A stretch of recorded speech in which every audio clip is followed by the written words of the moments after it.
질병 같은 부분들을 잘 알고 있으면 앞으로 아이들을 케어할 때나 어떤 것들이 더 필요한지 이런 거에 대해서 빨리빨리 준비할 수 있어서 동물보건사 과정을 제외하고서라도 이제 실제로 실무에 투입돼서도 잘 이해를 할 수 있을 건데, 그걸 먼저 알아보려면 눈에 대한 구조를 먼저 잘 알아야 돼요.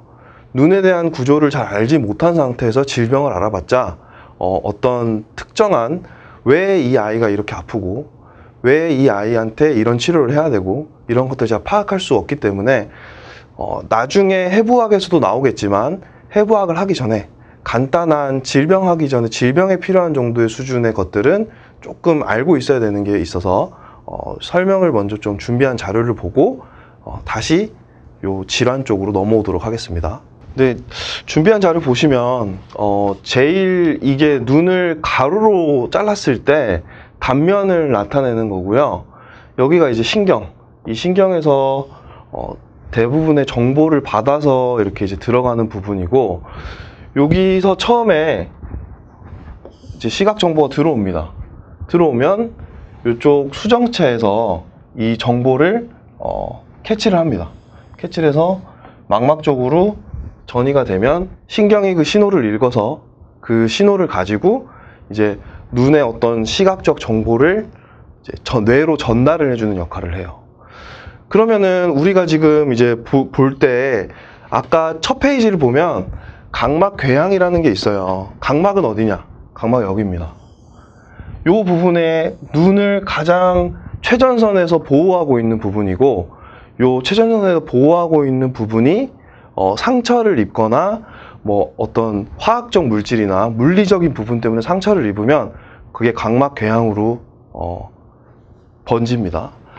그 다음에 이제 중요한 부분은 뭐가 있냐면 요 부분이 이제 수정체, 여기는 백내장이랑 연관이 깊어요.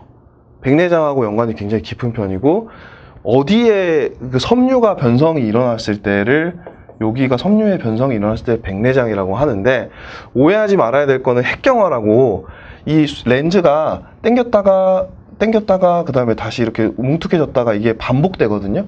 그러면서 상을 멀리도 보고 가까이도 보고 하는 건데, 그게 당겼다가 반복된 게 막 8살, 7살 나이가 들 때까지 계속 그걸 반복하다 보면 이게 두꺼워집니다.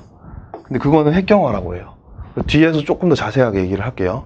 근데 수정체가 문제가 생겼을 때가 백내장이다.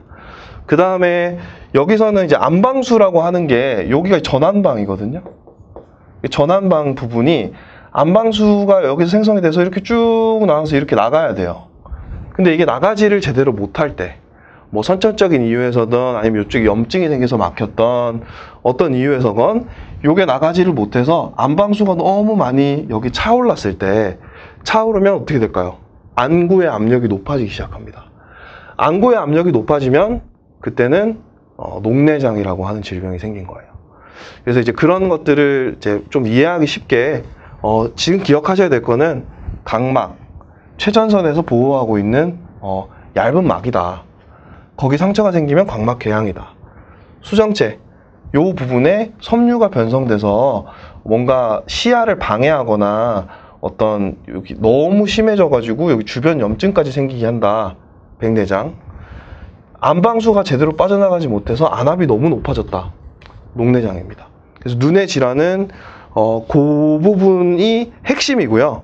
거기서 추가로 뭔가를 더 한다라고 하면 이쪽으로 보시면